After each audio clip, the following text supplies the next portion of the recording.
everyone, welcome back to my channel The Learning Home. This is Swati and I am here to teach you biology. So we are studying the third chapter of class 12th biology, which is human reproduction. In the previous videos we have studied the male reproductive system and the female reproductive system. So today's topic will be gametogenesis. Okay, and as we know, gametogenesis is divided into two parts. First one is spermatogenesis and the second one is oogenesis. So we are starting today with spermatogenesis and it will depend on the length of the video कि आज हम oogenesis पढ़ेंगे या फिर next video में पढ़ेंगे. Okay, so let's start. The primary sex organ, the testis in males and the ovaries in the females. Okay, तो primary sex organs हम लोग already पढ़ चुके हैं reproductive system के अंदर. Males में क्या है testes and females में क्या है ovaries. Okay, produces gametes. That is sperm and ovum respectively by the process called gametogenesis. Okay, now spermatogenesis. In testis, the immature germ cells, that is spermatogonia, produces sperm by spermatogenesis that begins at puberty. Okay, तो sperm जो है वो किन से बनते हैं? spermatogonia से, which is immature male germ cells. Okay, so through this point you can also define what is spermatogenesis. You can define like spermatogenesis is the formation of sperm by the immature male germ cell, that is spermatogonia, that begins at puberty. Okay, now the spermatogonia present on the inside wall of the seminiferous tubules. तो हमने ये previous video में भी पढ़ा था जब हम male reproductive system पढ़ रहे थे. स्पर्मेटोगोनिया कहाँ प्रेजेंट होता है? On the inside wall of the seminiferous tubules. Multiplied by mitotic division and increase in numbers. ठीक है, तो ये क्या हो जाते हैं? मल्टीप्लाई करते हैं, मीन्स नंबर में इंक्रीज करते हैं through mitotic division. Okay, each spermatogonium is diploid and contains 46 chromosomes. ठीक है, तो अब क्या है कि जो भी स्पर्मेटोगोनियम्स होते हैं वो सारे के सारे डिप्लॉयड होते हैं. डिप्लॉयड होते हैं मीन्स 2n होते हैं and 2n is equal to हम जानते हैं कि 46 नंबर ऑफ क्रोमोसोम्स होते हैं. ओके, और चूँकि ये माइटोटिकली डिवाइड करते हैं तो हम जानते हैं कि माइटोटिक डिवीजन में number of chromosome after division will be same. Okay, तो सारे के सारे स्पर्मेटोगोनियम्स में क्या होंगे? क्रोमोसोम नंबर 2n ही रहेंगे, that is 46. Now some of the spermatogonia called primary spermatocytes periodically undergo meiosis. Okay, तो जैसा कि यहाँ पे हमने इसके प्रीवियस पॉइंट में देखा कि स्पर्मेटोगोनिया क्या करते हैं? माइटोटिकली डिवाइड होकर अपने नंबर को इंक्रीज कर लेते हैं. ठीक है, वो अपने नंबर्स को इंक्रीज करते रहते हैं so that more spermatogoniums will be produced. But क्या होता है, कभी कभी कुछ एक जो स्पर्मेटोगोनिया है उसे हम क्या कहते हैं? Primary spermatocyte. वो क्या होता है, उसमें माइटोटिक डिवीजन के जगह पे मियोसिस हो जाता है. ठीक है, तो मियोसिस होने के बाद क्या हो जाता है?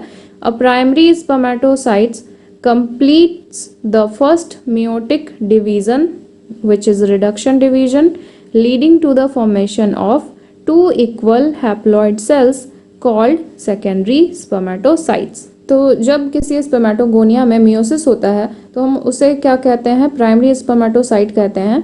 ओके, तो primary spermatocyte is same that is spermatogonia. Okay, तो प्राइमरी स्पर्मेटोसाइट्स में जब फर्स्ट मियोटिक डिवीजन कंप्लीट होता है तो कितने सेल्स फॉर्म होते हैं? 2 हैप्लॉइड सेल्स. हैप्लॉइड सेल्स क्यों फॉर्म होते हैं? क्योंकि हम जानते हैं ये जो मियोटिक डिवीजन है ये क्या है? रिडक्शनल डिवीजन है. Reductional division means after division number of chromosome will be half. Okay, तो यहाँ पे क्या हो जाएगा? From 2n the number of chromosome will be n. तो ये जो सेल्स प्रोड्यूस होंगे वो क्या हो जाएंगे? Secondary spermatocytes and number of chromosomes इनमें क्या हो जाएगा? 23. Now here you can see the primary spermatocyte. Okay, तो ये है यहाँ पे हमारा स्पर्मेटोगोनियम और ये जो स्पर्मेटोगोनियम है ये क्या करते हैं? माइटोटिक डिवीज़न करके अपने नंबर को इंक्रीज करते हैं, यहाँ पे आप देख सकते हो। एंड उसके बाद क्या होता है, कुछ एक स्पर्मेटोगोनियम में मियोटिक डिवीज़न होता है, तो उसे हम क्या कहते हैं, प्राइमरी स्पर्मेटोसाइट। ठीक है, ये भी क्या है, आपका स्पर्मेटोगोनियम ही है, बट इसमें मियोटिक डिवीज़न हो रहा है। ठीक है, अब मियोटिक डिवीज़न होने के बाद ये क्या फॉर्म कर रहे हैं, सेकेंडरी स्पर्मेटोसाइट। ठीक है, तो ये जो प्राइमरी स्पर्मेटोसाइट है, इसमें नंबर ऑफ क्रोमोसोम कितने हैं, इसमें नंबर ऑफ क्रोमोसोम है 2n, दैट इज 46। अब जब ये सेकेंडरी स्पर्मेटोसाइट प्रोड्यूस कर रहा है, तो यहाँ पे क्या हो रहा है, फर्स्ट मियोटिक डिवीज़न। तो फर्स्ट मियोटिक डिवीज़न के बाद जैसा कि हम जानते हैं नंबर ऑफ क्रोमोसोम क्या हो जाते हैं, हाफ हो जाते हैं, तो यहाँ पे हो जाएगा नंबर ऑफ क्रोमोसोम n। ठीक है, that is 23। Okay, now the secondary spermatocyte undergoes the second meiotic division to produce 4 equal haploid spermatids।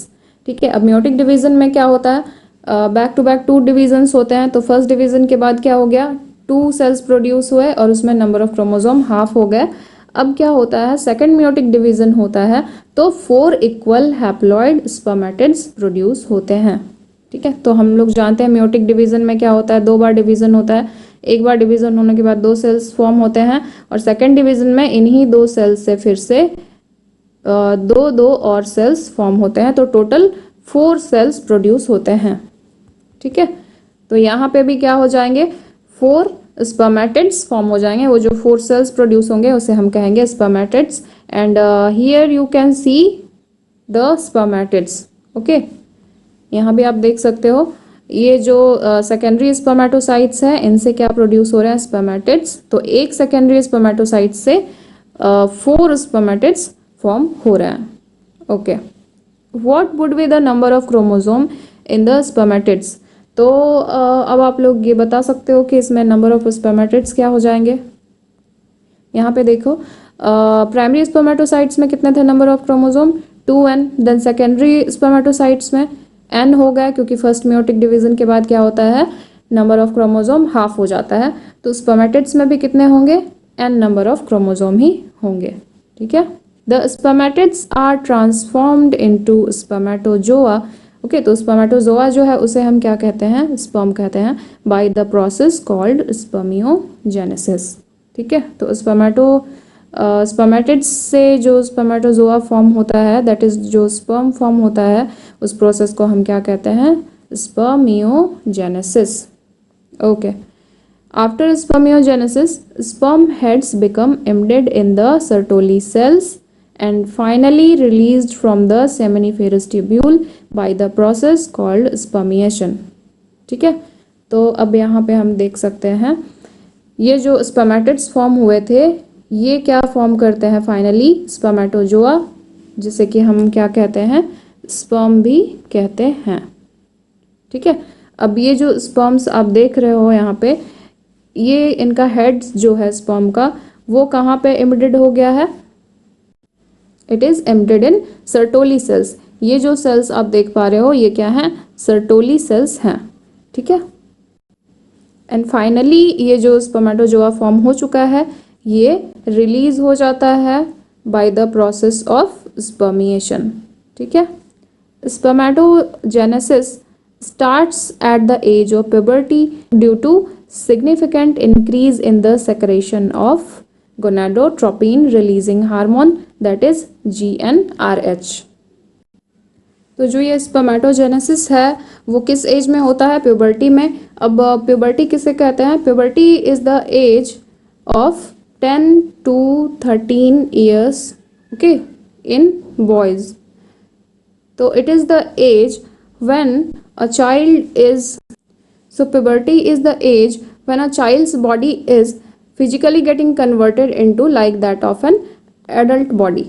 Okay, तो ये जो स्पर्मेटोजेनेसिस है वो प्यूबर्टी के टाइम पे बनना स्टार्ट होता है। तो ये जो स्पर्मेटोजेनेसिस है, मींस जो ये process of formation of sperm है, ये कब स्टार्ट होता है, at the age of puberty, due to significant increase in the secretion of a hormone which is known as gonadotropin releasing hormone. Okay, so this was all about spermatogenesis, that is the process of formation of sperm. तो यहाँ पे हमने देखा कि किस तरह से spermatogonium से स्पर्म फॉर्म होता है। Now next is let us examine the structure of a sperm. It is a microscopic structure composed of a head, neck, a middle piece and a tail. ठीक है, तो ये क्या है, एक माइक्रोस्कोपिक स्ट्रक्चर है जिसे हम माइक्रोस्कोप के अंदर ही इस तरह से देख सकते हैं।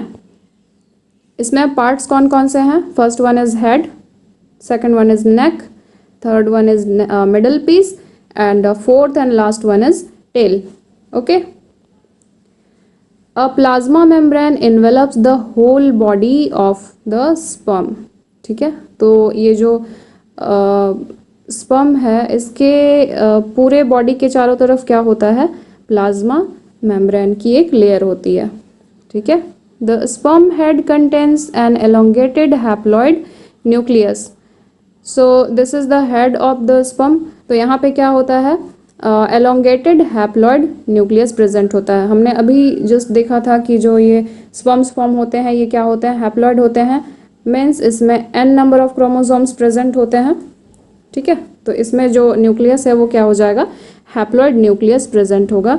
यहाँ पे हम लोग देख सकते हैं nucleus containing chromosomal material, the anterior portion of which is covered by a cap like structure called acrosome. ठीक है, तो ये जो हेड है इसके आगे आप यहाँ पे देख सकते हो ये कैप लाइक स्ट्रक्चर है, इसे हम क्या कहते हैं? एक्रोसोम, और ये हेड को कवर कर कर रखता है।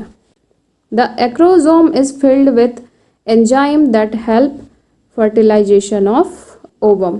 ठीक है, तो आगे जो हम फर्टिलाइजेशन देखेंगे तो उसमें हम देखेंगे एक्रोसोम के क्या फंक्शन है। यहाँ पर भी थोड़ा सा इसके बारे में लिखा हुआ है कि ये जो एक्रोसोम है वो किससे फिल्ड रहता है? एंजाइम से, जो फर्टिलाइजेशन ऑफ ओवम में हेल्प करता है। ठीक है, now the middle piece possesses numerous mitochondria.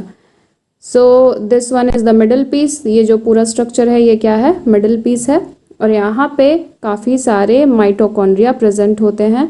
यहाँ पे आप देख सकते हो माइटोकॉन्ड्रियाज प्रेजेंट हैं। ठीक है, which produce energy for the movement of tail that facilitate sperm motility essential for fertilization। ठीक है, तो ये जो माइटोकॉन्ड्रिया है इसे हम जानते हैं as a power house of cell.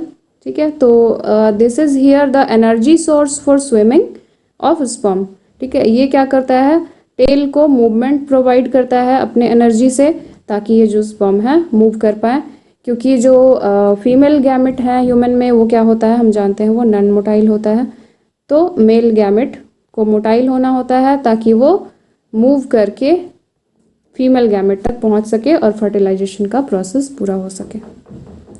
So this was the complete structure of a sperm. और इस टेबल में हम देख सकते हैं स्पर्मेटोजेनेसिस के प्रोसेस को। ओके, तो यहाँ पे क्या था? एट प्यूबर्टी स्पर्मेटोजेनेसिस स्टार्ट होता है। The first cell is which is a immature germ cell that is known as spermatogonia. Then इसमें क्या होता है? meiotic mitosis के थ्रू क्या होते हैं? काफ़ी सारे स्पर्मेटोगोनियाज प्रोड्यूस होते हैं। एंड देन इस प्राइमरी स्पर्मेटोगोनिया में क्या होगा? मियोसिस होगा। ठीक है, तो इसे हम क्या कहते हैं? Primary spermatocyte. Now primary spermatocyte में जब फर्स्ट मियोटिक डिवीजन हो रहा है तो यहाँ पे क्या फॉर्म हो रहा है? Haploid secondary spermatocytes. ठीक है, and after that secondary spermatocyte के अंदर क्या हो रहा है? सेकेंड मियोटिक डिवीजन हो रहा है जिसके थ्रू फॉर्म हो रहा है स्पर्मेटिड्स। एंड देन ये जो 4 स्पर्मेटिड्स हैं ये किस में डिफ्रेंशिएट हो जाते हैं? 4 डिफरेंट स्पर्मेटोजोआ में, which is also known as sperm. Okay, so this is the process of formation of sperm. तो आज के लिए बस इतना ही। जो इसका नेक्स्ट टॉपिक है oogenesis, उसे हम देखेंगे नेक्स्ट वीडियो में। Thank you so much, and if you find this videos helpful then please like, comment, share and subscribe.